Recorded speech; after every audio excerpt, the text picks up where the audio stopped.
नमस्कार, स्वागत है आप सभी का आपके ऑफिशियल यूट्यूब चैनल गुरुजी स्पेशल क्लासेस में। मैं हूं निमाई साना, आपके समक्ष उपस्थित हूं साइकोलॉजी विषय वस्तु को लेकर। स्टूडेंट्स, आज की क्लास में हम सुपर टेट से रिलेटेड फोर्थ टॉपिक स्टार्ट करने वाले हैं। लास्ट क्लासेस के माध्यम से हमने जो बाल मनोविज्ञान है, सुपर टेट के सिलेबस में जो बाल मनोविज्ञान है 10 मार्क्स के, उसके अंतर्गत हमने फर्स्ट टॉपिक व्यक्तिगत विभिन्नता यानी इंडिविजुअल डिफरेंसेस कवर कर चुके थे, प्लस उस पर आधारित प्रैक्टिस सेट भी सॉल्व कर चुके थे। इसके बाद हमने सेकंड टॉपिक बाल विकास को प्रभावित करने वाले कारक, जो बच्चों के डेवलपमेंट है, चाइल्ड डेवलपमेंट को कौन कौन से फैक्टर प्रभावित करते हैं, उस पर आधारित कंटेंट को डिटेल में जान लिया था। उस पर आधारित प्रैक्टिस सेट भी सॉल्व कर लिए थे। और उसके बाद आपको मैंने थर्ड टॉपिक करा दिया, जिसे हम बोलते हैं सीखने की आवश्यकता की पहचान या फिर अधिगम की आवश्यकता की पहचान।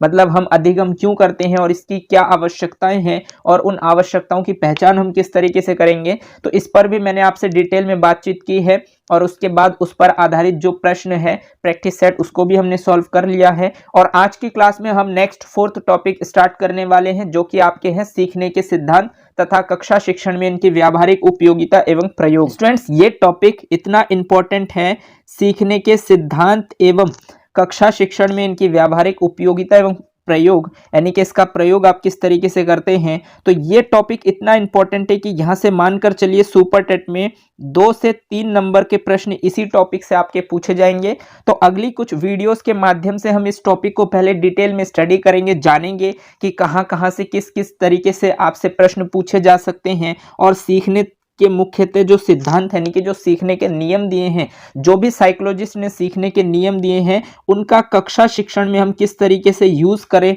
और उसका प्रयोग किस तरीके से करें, उनकी उपयोगिता क्यों है, व्यावहारिक उपयोगिता, इन सब सारी चीजों पर हम डिटेल में स्टडी करेंगे। और जानेंगे कि जो साइकोलॉजिस्ट है आपके मुख्यतः, जैसे कि आपके थॉर्नडाइक हो गए, आईपी पावलोव हो गए, बीएफ स्किनर हो गए, और फिर गेस्टाल्टवादी जो आपके Max Wertheimer, Wolfgang Kohler, Kurt Koffka, Kurt Lewin, तो इस तरीके से बहुत सारे साइकोलॉजिस्ट हैं जिन्होंने सीखने के अपने अपने नियम दिए हैं। तो उन नियमों को हमें क्यों पढ़ना चाहिए और उनका हमारे क्लास में जो टीचिंग के माध्यम से जो इसकी व्यावहारिक उपयोगिता, मतलब हम अपने व्यवहार में किस तरीके से इसका उपयोग करेंगे, इसका प्रयोग करेंगे, इन सारी चीज़ों के बारे में हम स्टडी करेंगे डिटेल में। और जानेंगे कि साइकोलॉजिस्ट ने अपनी जो एक्सपेरिमेंट है वो किस पर किया, किस तरीके से किया, और इसको इस तरीके से कवर करने की कोशिश करेंगे। और उसके बाद इस पर आधारित प्रैक्टिस सेट को भी सॉल्व करेंगे, जिसको पूरा करने के बाद आपको इस टॉपिक से 2 से 3 मार्क्स किसी भी एग्जाम में, आप सुपर टेट की किसी भी एग्जाम्स को उठाकर देख लीजिए, जो 68,500 और 69,000 में आए हुए हैं। और इसके बाद अगला जो एग्जाम होगा, इससे बाहर कोई भी प्रश्न आपका नहीं जाएगा। यही मेरी कोशिश है और मेरा जो पर्सनल एक्सपीरियंसेस है वो मैं आपके साथ शेयर करने वाला हूं। तो चलिए स्टार्ट करते हैं और जानते हैं इस टॉपिक को कि इस टॉपिक में हमें पढ़ना क्या होता है। तो देखिए स्टूडेंट्स, सीखने के सिद्धांत मुख्यतः है, इसको हम सीखने के सिद्धांत कहते हैं, यानी कि सीखने के नियम कहते हैं। और इस सीखने के नियम को हम अपने व्यावहारिक उपयोगिता में, मतलब अपने व्यवहार में किस तरीके से उपयोग करेंगे, किस तरीके से इसका यूज करेंगे, इसके बारे में हमें इस टॉपिक में पढ़ना होता है। अब स्टूडेंट्स, मैं आपको बता दूं, सीखने के जो सिद्धांत होते हैं वो मेनली 2 प्रकार के होते हैं जो हमें पढ़ने होते हैं। तो देखिए, एक होते हैं आपके व्यवहारवादियों के सिद्धांत और दूसरा होते हैं संज्ञानवादी सिद्धांत। ठीक है, तो मैं व्यवहारवादी में और संज्ञानवादी में डिटेल में आपको बताऊंगा कि हमें क्या क्या पढ़ना है। तो देखिए, सबसे पहले हम इसमें पढ़ते हैं व्यवहारवादियों के सिद्धांत। और व्यवहारवादियों के सिद्धांत में हम एक इंपॉर्टेंट साइकोलॉजिस्ट को पढ़ते हैं जिनका नाम है आईपी पावलोव।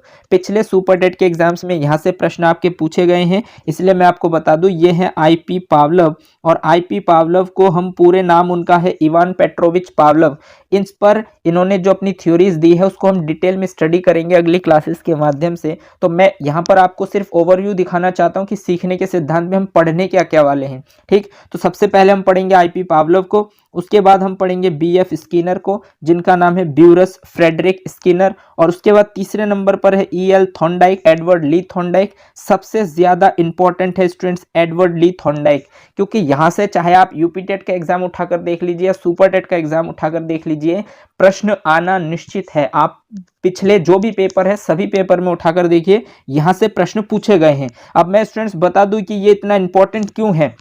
इंपॉर्टेंट तो सारे हैं, बट ये सबसे ज्यादा वेरी वेरी इंपॉर्टेंट इसीलिए है स्टूडेंट्स क्योंकि ये वो साइकोलॉजिस्ट है जिन्होंने सबसे पहले सीखने के नियम दिए, इसीलिए इनको शिक्षा मनोविज्ञान के जनक भी कहते हैं, यानी शैक्षिक मनोवैज्ञानिक है ये। और इन्होंने सीखने के नियम दिए दो प्रकार के, एक प्राथमिक नियम और एक द्वितीयक नियम, जिसे गौण नियम भी कहते हैं। और प्लस इनकी जो थ्योरीज है उसका जो सिद्धांत इन्होंने एक्सपेरिमेंट किया था बिल्ली पर, तो इनके एक्सपेरिमेंट से भी क्वेश्चन पूछे जा सकते हैं या फिर इनके सीखने के नियम से, मतलब इन दोनों टॉपिक्स पर आधारित कहीं ना कहीं आपको क्वेश्चन देखने को मिलते हैं, इसीलिए सबसे ज्यादा इंपॉर्टेंट है। और जो आपके यूपी टेट और सुपर टेट का जो आयोग है उनका ये पसंदीदा टॉपिक है। आप कोई भी पेपर उठाकर देख लीजिए, यहां से प्रश्न आना निश्चित है। अब मैं आपको डिटेल में स्टडी कराऊंगा तब आपको पता चल जाएगा कि इस तरीके से स्टडी करने के बाद आपका कोई भी क्वेश्चन बाहर नहीं जाएगा। और उसके बाद स्टूडेंट्स हम फोर्थ जो साइकोलॉजिस्ट को पढ़ते हैं उनका नाम है CL हल, यानी जिसे हम बोलते हैं क्लार्क लुईस हल। तो क्लार्क लुईस हल, IP पावलोव, BF स्किनर और एडवर्ड ली थॉर्नडाइक, ये हमारे वो साइकोलॉजिस्ट है जो व्यवहारवादियों के अंतर्गत आते हैं। तो स्टूडेंट सबसे पहले हम सीखने के सिद्धांत में इन व्यवहारवादियों को सबसे पहले स्टडी करेंगे डिटेल में, और उसके बाद हम जाएंगे संज्ञानवादियों के सिद्धांत पर। देखिए स्टूडेंट, जो संज्ञानवादी साइकोलॉजिस्ट होते हैं इन्होंने जो सिद्धांत दिए हैं, पहली बात तो ये है ये एक संप्रदाय से बिलोंग करते हैं जिसका नाम है गेस्टाल्टवाद संप्रदाय। तो एग्जाम में आपके प्रश्न पूछे जाते हैं कि निम्नलिखित में से कौन से मनोवैज्ञानिक गेस्टाल्टवाद संप्रदाय से बिलोंग करते हैं, तो वहां पर आपको ये सारे नाम देखने को मिलेंगे। और स्टूडेंट्स, ये जो गेस्टाल्टवाद शब्द है इसका हिंदी अर्थ होता है पूर्ण से अंश।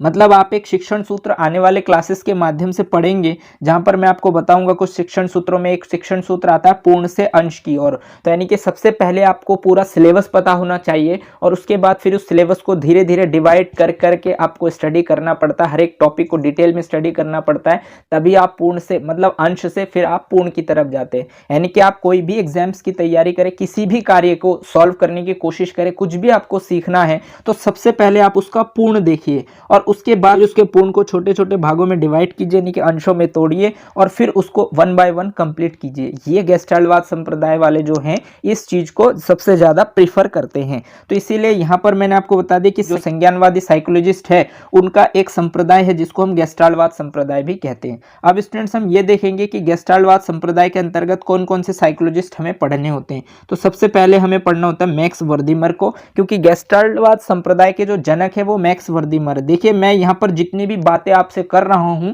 उन बातों को आप ध्यान रखेंगे, हो सके तो आप इसे नोट कीजिएगा, क्योंकि जिन बातों पर मैं डिस्कशन कर रहा हूं यहीं से आपके क्वेश्चन उठेंगे। जैसे कि यहां से आपसे सीधा सीधा क्वेश्चन पूछा जाता है कि गेस्टाल्टवाद संप्रदाय के जनक कौन है, तो आप सबसे पहले जाएंगे मैक्स वर्दीमर के साथ। अगर आपको ऑप्शन में मैक्स वर्दीमर नहीं दिखता है तो आप जाएंगे वोल्फगंग कोहलर।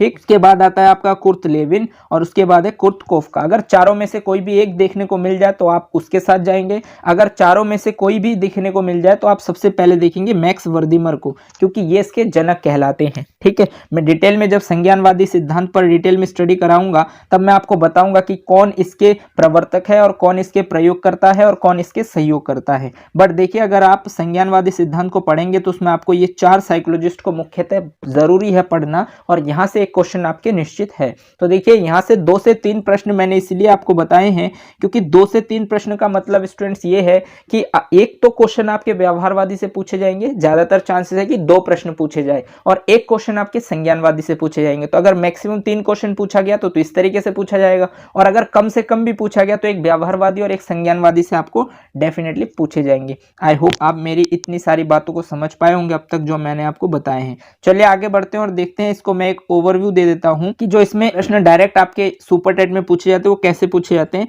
अगर आप 69,000 भर्ती की बात करेंगे तो उसमें सीधा सीधा पूछा गया था कि शास्त्रीय अनुबंधन का सिद्धांत किसने दिया था।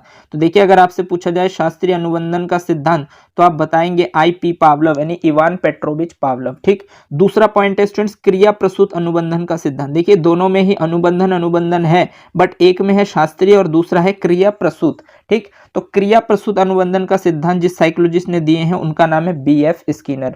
और उसके बाद स्टूडेंट्स ये है आपके प्रयास एवं भूल का सिद्धांत, और प्रयास एवं भूल का सिद्धांत मैंने आपको बताया सबसे ज्यादा इंपॉर्टेंट यही आपके एडवर्ड ली थॉर्नडाइक। और अभी अगर करंटली देखेंगे, पहली बात तो सुपर टेट 69,000 में भी यहाँ से प्रश्न पूछे गए हैं, और इसके अलावा अभी करंटली जो आपका यूपी टेट का एग्जाम कैंसिल हुआ है उसमें भी सीधा सीधा आपसे पूछा गया था कि प्रयास एवं त्रुटि का सिद्धांत किसका है, तो एडवर्ड ली थॉर्नडाइक। और उसमें मैंने आपको पढ़ाने से पहले ही बता दिया था कि यहाँ से सीधा सीधा आपसे प्रश्न पूछे जाएंगे एडवर्ड ली थॉर्नडाइक थॉर्नडाइक से, और जरूर पूछे जाएंगे। और 2 प्रश्न यहीं से पूछे गए थे। स्टूडेंट्स, अगर आपने मेरे यूपीटेट के क्लासेस देखे हैं तो मेरे चैनल की प्लेलिस्ट पर यानी गुरुजी स्पेशल क्लासेस की प्लेलिस्ट पर जाइए और वहां पर आपको यूपीटेट से रिलेटेड जो भी कंटेंट है उस सिलेबस पर मैंने टॉपिक पर वीडियो बनाए हुए हैं, उनको देखिए और आप बिल्कुल बेफिक्र होकर सीडीपी से रिलेटेड आप 30 आउट ऑफ 30 स्कोर इजीली कर सकते हैं अगर आपने अच्छे से देखा है मेरे वीडियोस को और इसके प्रॉपर नोट्स बनाए हैं तो। और हर एक चीज आपको वहां से बिल्कुल कंफर्म हो जाएंगे। ठीक, चलिए आगे बढ़ते हैं और देखते हैं। तो इसीलिए मैंने आपको बताया कि प्रयास एवं भूल का सिद्धांत बहुत ज्यादा इंपॉर्टेंट है और अगले कोई भी एग्जाम हो आपके यूपीटेट या सुपरटेट से रिलेटेड आपको यहाँ से प्रश्न देखने को जरूर मिलेंगे। ठीक, इसके बाद होता है स्टूडेंट्स एक आपका आता है पुनर्वलन का सिद्धांत। देखिए पुनर्वलन का सिद्धांत जो टॉपिक है इसके जो जनक है वो है आपके CL हल, यानी जिनको हम बोलते हैं क्लार्क लुईस हल। तो क्लार्क लुईस हल ने जो सिद्धांत दिया है उसका नाम है पुनर्वलन का सिद्धांत। देखिए स्टूडेंट्स, यहाँ पर प्रश्न आपको डाउट्स में इस तरीके से डाल सकते हैं कि पुनर्वलन को सबसे ज्यादा महत्व किसने दिया है। अगर आपसे ये पूछा जाए तो आप बताएंगे पुनर्वलन को महत्व दिया है BF स्किनर ने, लेकिन पुनर्वलन का सिद्धांत किसने दिया है, वो दिया है CL हल ने। ठीक है, तो ये सारी चीजें मैं डिटेल में जब आपको एक एक साइकोलॉजिस्ट की थ्योरीज को मैं डिटेल करूंगा तब मैं आपको इन सारी चीजों के बारे में डिटेल में बताऊंगा। अभी सिर्फ आपको ओवरव्यू दे रहा हूं। एक होता है आपका सूझ या अंतर्दृष्टि का सिद्धांत। सीधा सीधा आपसे पूछा गया था यूपीटेट जो कैंसिल्ड एग्जाम हुआ अभी 28 नवंबर 2021 को, उसमें सीधा सीधा पूछा गया था कि जो सूझ का सिद्धांत है वो किसका है। तो उसमें ऑप्शन में मैक्स वर्दीमर नहीं था, तो मैक्स वर्दीमर नहीं था तो इसका मतलब उसका आंसर था कोहलर। देखिए मैक्स वर्दीमर को भी माना जाता है और कोहलर को भी माना जाता है, लेकिन अगर जनक की बात करेंगे तो जनक आपके सूझ या अंतर्दृष्टि के सिद्धांत के मैक्स वर्दीमर हैं। इसके बाद स्टूडेंट नेक्स्ट है आपका क्षेत्रवादी सिद्धांत, और क्षेत्रवादी सिद्धांत के जो जनक है वो आपके है कुर्ट लेविन, यानी कर्ट लेविन भी बोलते हैं इनको हम और कुर्ट लेविन भी बोलते हैं। तो ये स्टूडेंट्स कुछ व्यवहारवादियों के सिद्धांत है जहां से डायरेक्टली आपसे प्रश्न पूछे जाते हैं, बट मैंने आपको सिर्फ इनके सिद्धांत और उनके जो जनक है यानी कि जो जिन्होंने वो सिद्धांत दिए हैं जिस साइकोलॉजिस्ट ने उनके नाम बताएं। अभी मैंने सिर्फ आपको ओवरव्यू दिए हैं। ठीक है, इनके सिद्धांत को हम डिटेल में भी स्टडी करेंगे। तो चलिए स्टूडेंट, सबसे पहले हम जानते हैं कि जो व्यवहारवादी सिद्धांत है और जो संज्ञानवादी सिद्धांत यानी कि जो इनके नियम हैं इसमें क्यों चेंजेस हैं। कुछ साइकोलॉजिस्ट व्यवहार को महत्व देते हैं और कुछ साइकोलॉजिस्ट संज्ञान को महत्व देते हैं यानी ज्ञान को महत्व देते हैं। तो इन मनोवैज्ञानिकों में इस तरीके के डिफरेंसेस क्यों हैं, इसको सबसे पहले हम पॉइंट आउट करते हैं और जानते हैं कि ऐसा क्यों है। तो मैं आपको स्टूडेंट सबसे पहले बता दूं कि जो व्यवहारवादी सिद्धांत है आपका, तो व्यवहारवादी सिद्धांत में कुछ साइकोलॉजिस्ट है जैसे आपके IP Pavlov, BF Skinner, Edward Lee Thorndike और आपके CL हल, ये सारे व्यवहारवादी हैं। ठीक है, तो ये सबसे ज्यादा महत्व किसको देते हैं, ये महत्व किसको देते हैं, सबसे ज्यादा पुनर्वलन को महत्व देते हैं। ठीक, ये सबसे ज्यादा महत्व देते हैं अनुक्रिया को, ये सबसे ज्यादा महत्व देते हैं उद्दीपक को, और ये सबसे ज्यादा महत्व देते हैं अभिप्रेरणा को।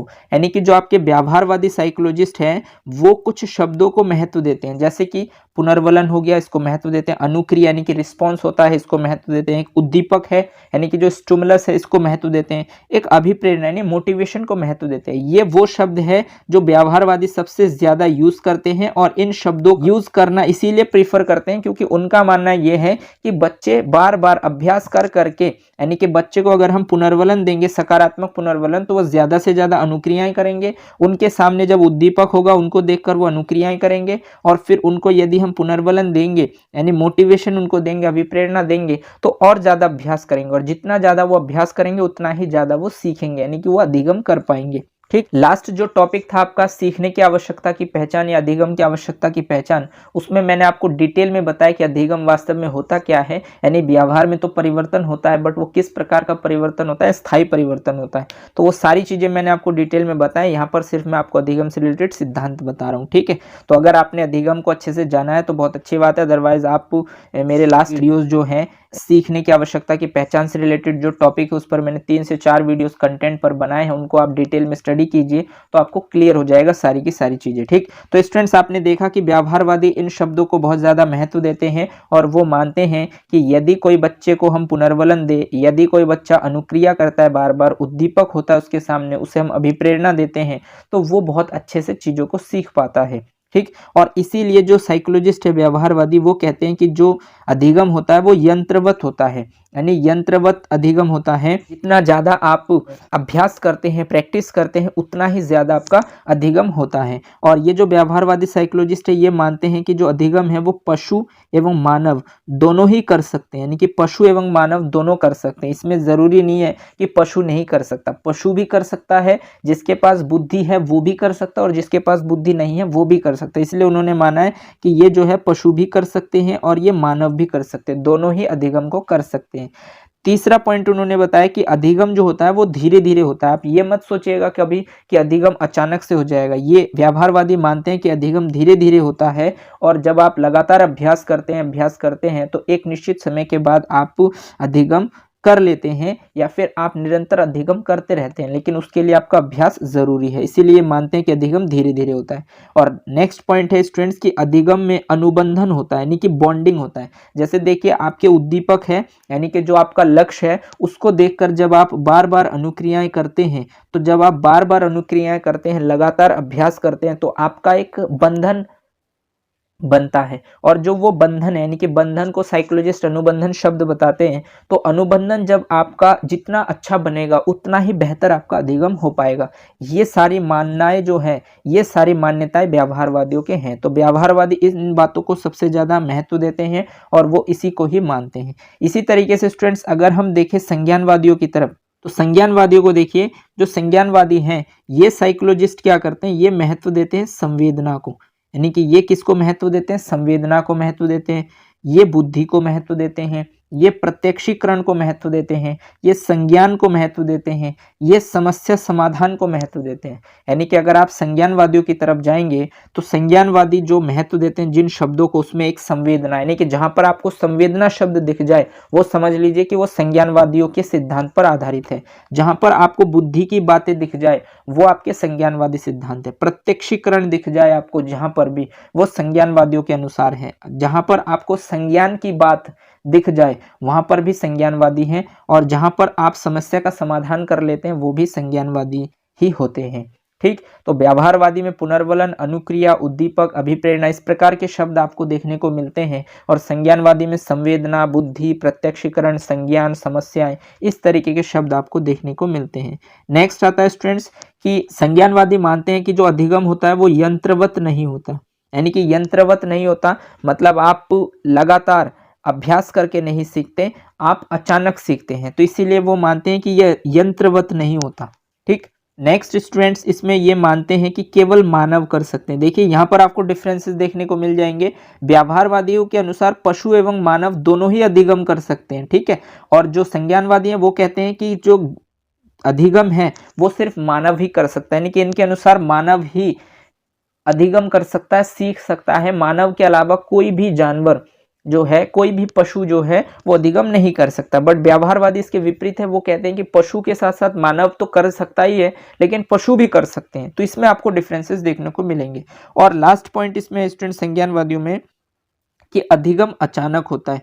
देखिए यहाँ पर आपको पता है कि अधिगम धीरे धीरे होता है व्यवहारवादियों के अनुसार, और संज्ञानवादी कहते हैं कि अधिगम अचानक होता है। तो इस तरीके से आपने देखा कि व्यवहारवादी और जो संज्ञानवादी उसमें किस प्रकार के अंतर आपको देखने को मिले।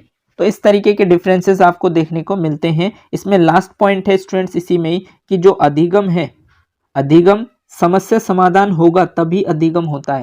यानी कि जो आपके संज्ञानवादी हैं वो मानते हैं कि जब आप अपनी प्रॉब्लम को सॉल्व कर लेते हैं, यानी आप अपनी समस्या को जब समाधान कर लेते हैं अपनी समस्या का, तभी आपका अधिगम होता है। लेकिन जो आपके व्यवहारवादी है वो कहते हैं कि जब अनुबंधन होता है तभी अधिगम होता है, यानी कि जब आपके बीच में बॉन्ड बनता है, यानी कि दो व्यक्तियों के बीच में, या फिर मान लीजिए फॉर एग्जाम्पल के लिए मैं आपको बता दूं कि जैसे कि आपका सुपर टेट का एग्जाम है, ठीक, अभी आप सुपर टेट की तैयारी कर रहे हैं, तो आप सुपर टेट की तैयारी के लिए जो आपका सुपर टेट है वो आपका उद्दीपक है, ठीक। और इस उद्दीपक को देखकर जब आप अनुक्रिया करेंगे, सुपर टेट को देखकर जब आप अनुक्रिया करेंगे, और सुपर टेट के बीच में और आपके बीच में जितना अच्छा अनुबंधन होगा, यानी कि जितना ज्यादा आप समय देंगे उतना ही आपका अधिगम बेहतर होगा, ये मानते हैं व्यवहारवादी। बट आपके जो संज्ञानवादी है वो मानते हैं कि जब आप सुपर टेट का एग्जाम क्लियर कर लेंगे तब आपका अधिगम हो जाएगा। इसका मतलब जब एग्जाम क्लियर नहीं होगा तब आपका अधिगम नहीं होगा। इस तरीके की सोच है संज्ञानवादी और व्यवहारवादियों में।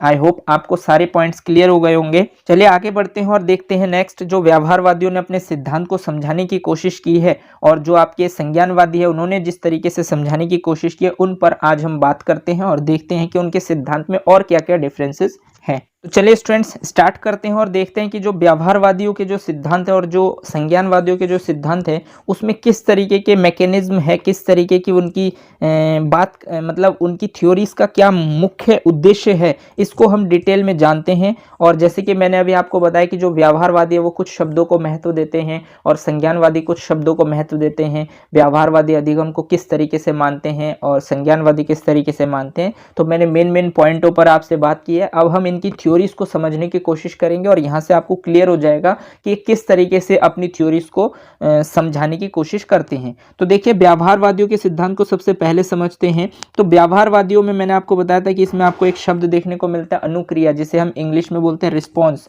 ठीक, तो ध्यान रखिएगा अनुक्रिया, और इसके साइड में आपको दिख रहा होगा आर फॉर होता है रिस्पॉन्स, और दूसरा ये है उद्दीपक जिसे हम एस से डिनोट करते हैं और एस फॉर होता है स्टिमुलस। तो इन शब्दों को आप ध्यान रखेंगे, अनुक्रिया और जो आपका उद्दीपक है। अनुक्रिया मतलब जो क्रिया आप करने वाले हैं और उद्दीपक आपका क्या है, स्टिमुलस यानी कि लक्ष्य। यहाँ पर मैंने मेंशन किया है लक्ष्य। तो देखिए स्टूडेंट, जब आपके सामने जो लक्ष्य होगा यानी कि जो आपका उद्दीपक होगा, इस समय आपके लिए उद्दीपक क्या है, सुपरटेट है।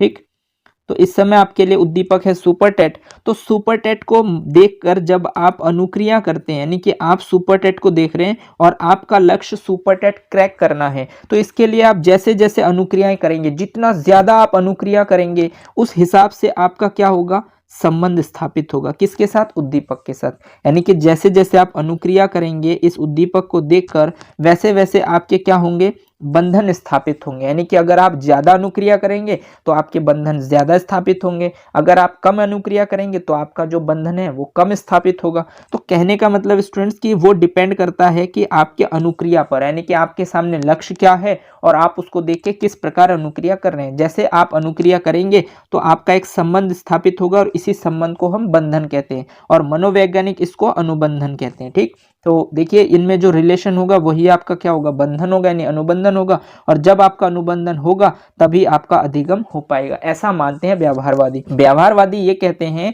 कि जैसे आप सुपरटेट को देख रहे हैं तो सुपरटेट के सिलेबस को देखकर आप जितना अच्छे से उसके सिलेबस को कंप्लीट करेंगे, जितना ज्यादा समय देंगे, उतना ही ज्यादा आपका बंधन स्थापित होगा, मतलब उतना ही ज्यादा आपका अनुबंधन होगा, और जितना ज्यादा आपका अनुबंधन होगा उतना ही ज्यादा आपका अधिगम हो पाएगा। सीधा सीधा है और सिंपल है कि व्यवहारवादी किस तरीके से अपनी थ्योरी को डिफाइन करना चाहते हैं। आशा करता हूं कि आपको ये सारे पॉइंट क्लियर हो गए होंगे जो मैंने अभी आपको बताए हैं। और मैंने ये बताया है कि अनुक्रिया, उद्दीपक, बंधन, अनुबंधन, इस प्रकार के जो शब्द हैं ये व्यवहारवादी यूज करते हैं। तो इसका मुख्य कारण यही है स्टूडेंट्स कि व्यवहारवादी क्यों स्थापित करते हैं, क्यों इस तरीके के शब्दों का उपयोग करते हैं। ठीक, आशा करता हूं कि आपको ये पॉइंट क्लियर हो गए होंगे कि व्यवहारवादी किस तरीके से अधिगम को मानते हैं। चलिए अब आगे बढ़ते हैं और देखते हैं कि जो आपके संज्ञानवादी हैं वो किस तरीके से अधिगम को मानते हैं। सबसे पहले स्टूडेंट्स मैं आपको बता दूं यहाँ पर कि आपको पता है कि मानव के पास क्या होती है, 5 इंद्रियां, यानी हमारे पास 5 इंद्रियां होती है, यानी कि किसी भी इंसान के पास 5 इंद्रियां हैं। ठीक, तो एक क्या है, आंख, नाक, कान, जीभ और त्वचा। ये 5 इंद्रियों के माध्यम से हम क्या करते हैं, ज्ञान की प्राप्ति करते हैं। ठीक, तो ये 5 इंद्रियां हैं। आप ध्यान रखेंगे पांचों इंद्रियों के बारे में कि इंसान के पास 5 इंद्रियां होती है, आंख, कान, नाक, जीभ और त्वचा। तो इनके माध्यम से हम क्या करते हैं, संवेदना प्राप्त करते हैं। या तो हम देखकर संवेदना करते हैं, या फिर हम सुनकर संवेदना प्राप्त करते हैं, या फिर हम स्पर्श करके संवेदना प्राप्त करते हैं, या फिर हम सूंघकर संवेदना प्राप्त करते हैं, या फिर हम टेस्ट के माध्यम से संवेदना प्राप्त करते हैं। और जो आप संवेदना प्राप्त करते हैं इन इंद्रियों के माध्यम से, उसी को ही संज्ञानवादी मानते हैं कि ये प्रथम ज्ञान है, यानी कि फर्स्ट नॉलेज है। ठीक, तो इंसान के पास 5 इंद्रियां होती है और इन इंद्रियों के माध्यम से जब हम संवेदना प्राप्त करते हैं तो उसी को ही हम क्या कहते हैं, प्रथम ज्ञान कहते हैं। यानी संज्ञानवादी जो मनोवैज्ञानिक है वो उसी संवेदना से प्राप्त ज्ञान को ही प्रथम ज्ञान मानते हैं। और जब आपको संवेदना प्राप्त होती है तब आप क्या करते हैं, प्रत्यक्षीकरण करते हैं। प्रत्यक्षीकरण में क्या करते हैं, आप पहचान करने की कोशिश करते हैं, यानी कि आप जानना चाहते हैं, उसके बाद आप उसका नाम पता निकालना चाहते हैं और उसके बाद आप उसकी व्याख्या करते हैं। फॉर एग्जाम्पल के लिए स्टूडेंट्स मैं आपको बता दूं, मान लीजिए कि कोई व्यक्ति चारपाई पर सोया हुआ होता है और उसके ऊपर इस आकृति की कोई वस्तु उस पर गिरती है, तो जैसे उस पर गिरती है तो वो आंख, कान, नाक, जीभ और त्वचा, ये जो 5 इंद्रियां, इसमें से किसी एक इंद्रिय, यानी कि मान लीजिए कि आप सो रहे हैं आंख बंद करके और आपके ऊपर कोई इस प्रकार की आकृति की कोई भी वस्तु आपके ऊपर गिरता है, तो आप क्या करेंगे, आप त्वचा के माध्यम से आपको संवेदना प्राप्त होगी, यानी कि आपको प्रथम ज्ञान क्या प्राप्त हुआ कि कोई वस्तु आपके ऊपर गिरी है। अब आप उसका क्या करेंगे, मन ही मन आप प्रत्यक्षीकरण करेंगे। तो प्रत्यक्षीकरण में आप क्या करेंगे, पहचान करेंगे कि क्या हो सकता है मेरे ऊपर जो गिरा है, ये जो आकृति की जो वस्तु है वो क्या है, तो आप पहचान करेंगे। और पहचान करेंगे तो हो सकता है कि आप उसमें नाम जान लेना चाहते हैं कि हो सकता है कि ये रस्सी हो या फिर हो सकता है ये सांप हो, तो आप क्या कर रहे हैं, वहां पर नाम जान रहे हैं। अब मान लीजिए कि आपको लगा कि रस्सी गिरी है, तो आप क्या व्याख्या करेंगे कि अगर रस्सी गिरी है तो कोई हानि नहीं पहुंचा सकता, इसका मतलब आप रस्सी को आंख बंद करके ही हाथों से उस रस्सी को उठाएंगे और साइड में फेंक देंगे, ठीक है। या फिर हो सकता है 1% के लिए कि वो रस्सी ना होकर सांप हो, तो आप क्या करेंगे, आप सोचेंगे कि इसको जो है मुझे बड़े प्यार से या आराम से यहाँ से हाथों को निकालना होगा, या फिर जहाँ पर भी आपके वो सांप गिरा होगा तो आप कोशिश यही करेंगे कि हिले डुले नहीं, क्योंकि हो सकता है कि वो आपको डस ले। तो इस तरीके से आप व्याख्या करेंगे कि ये अगर सांप है तो ये मुझे काट भी सकता है और मेरी मौत भी इससे हो सकती है, तो आप व्याख्या कर रहे हैं। और मान लीजिए कि वो सांप ना होकर रस्सी है, तो आप सोच रहे हैं कि रस्सी है तो ये कुछ नहीं कर सकते, तो कुछ ना कुछ तो आप व्याख्या करेंगे। यानी प्रत्यक्षीकरण जब आप करते हैं तो आप पहचान करते हैं, फिर आप उसका नाम जानते हैं और फिर आप मन ही मन से व्याख्या करते हैं कि ये कितना हानि पहुंचा सकता है आपको, ठीक। और अगर मान लीजिए आपको लगा कि ये सांप है, तो आप जो संज्ञान है कि ये मुझे हानि पहुंचा सकता है, तो मुझे बड़े प्यार से इस प्रॉब्लम को सॉल्व करना होगा, तो आपको कोई ना कोई सूझ होगा, आपको कोई ना कोई आपके माइंड में विचार आ रहे होंगे कि अगर सांप है तो मैं किस तरीके से कम हिल डुल कर, या फिर हो सकता है कि मैं चुपचाप ऐसे ही सोया हुआ रहूं और वो सांप आराम से निकल जाए, या फिर हो सकता है कि वो मेरे किस तरफ आ रहा है तो मुझे किस तरीके से उसे पकड़ के हटाना पड़ेगा। तो इस सूझ का आप इस्तेमाल करेंगे, ठीक। और जब आप सूझ का इस्तेमाल करेंगे तब आपका समस्या का समाधान हो जाएगा, और जैसे ही आपका समस्या का समाधान हो जाएगा तो आपका अधिगम हो जाएगा, ऐसा मानते हैं संज्ञानवादी मनोवैज्ञानिक। यानी कि जिसमें आप संज्ञानवादी में पढ़ते हैं मैक्स वर्दीमर, वल्फगंग कोहलर, कुर्ट कोफका और कुर्ट लेविन, यानी ये वो साइकोलॉजिस्ट है जो संज्ञानवादियों के अंतर्गत आते हैं, और वो कहते हैं कि जब हम इंद्रियों के माध्यम से संवेदना प्राप्त करते हैं तो उसके माध्यम से हम प्रत्यक्षीकरण करते हैं, और प्रत्यक्षीकरण में हम जानकारी इकट्ठा करते हैं और उसके बाद हम अपनी संज्ञान यानी बुद्धि का उपयोग करते हैं, और फिर बुद्धि से जो हमारे दिमाग में जो सूझ आती है उस सूझ के थ्रू जब हम समस्या का समाधान करते हैं तभी हमारा अधिगम होता है। तो देखिए आपने कि व्यवहारवादी किस तरीके से अधिगम को मानते हैं कि अनुक्रिया और उद्दीपक के मध्य जब बंधन स्थापित होता है तभी आपका अधिगम होता है, और जो आपके संज्ञानवादी हैं वो किस तरीके से आपके सूझ के द्वारा जब आप समस्या का समाधान करते हैं तभी आपका अधिगम होता है। तो इस तरीके से दोनों जो साइकोलॉजिस्ट है, यानी दो जो संप्रदाय हैं, एक व्यवहारवादी और एक संज्ञानवादी, तो इसमें इस तरीके के विभेद हैं। अब स्टूडेंट जो मनोविज्ञान शब्द है, यानी कि जो मनोविज्ञान विषय है, वो आप जानते हैं कि ये अपने समय के दौरान निरंतर चेंजेस होते आ रहे हैं। अभी तो करंटली ये व्यवहार का अध्ययन है, बट आने वाले समय में किसका अध्ययन होगा ये आपको भी नहीं पता और हमें भी नहीं पता। बट हमारे लिए क्या इंपॉर्टेंट है, इन थ्योरीज को पढ़ने के बाद हमें क्या नॉलेज मिल सकता है, इससे हमारे व्यवहार में क्या चेंजेस आ सकते हैं, उन पर हम आगे की क्लासेस में विचार करेंगे। आशा करता हूं कि आपको जो सीखने के सिद्धांत हैं वो जो मैंने अब तक आपको बताए वो सारे पॉइंट्स क्लियर हो गए होंगे। अगर आपको कहीं पर भी कोई डाउट्स हो तो आप कमेंट सेक्शन में जाकर मेरे से कमेंट करके पूछ सकते हैं, मैं कोशिश करूंगा कि आपके डाउट्स को क्लियर करने की। आज के लिए बस इतना ही। अगर आपको ये क्लास अच्छी लगी हो तो इसे लाइक कीजिए, अपने दोस्तों के साथ शेयर कीजिए, और अगर आपने चैनल को सब्सक्राइब नहीं किया है तो चैनल को सब्सक्राइब कर लीजिए, बेल आइकन को भी प्रेस कर दीजिए, ताकि इसी तरीके के बेनिफिशियल वीडियो जब भी मैं आपके लिए बनाऊं तो आपको टाइम टू टाइम नोटिफिकेशन मिलते रहें। धन्यवाद। जय हिंद।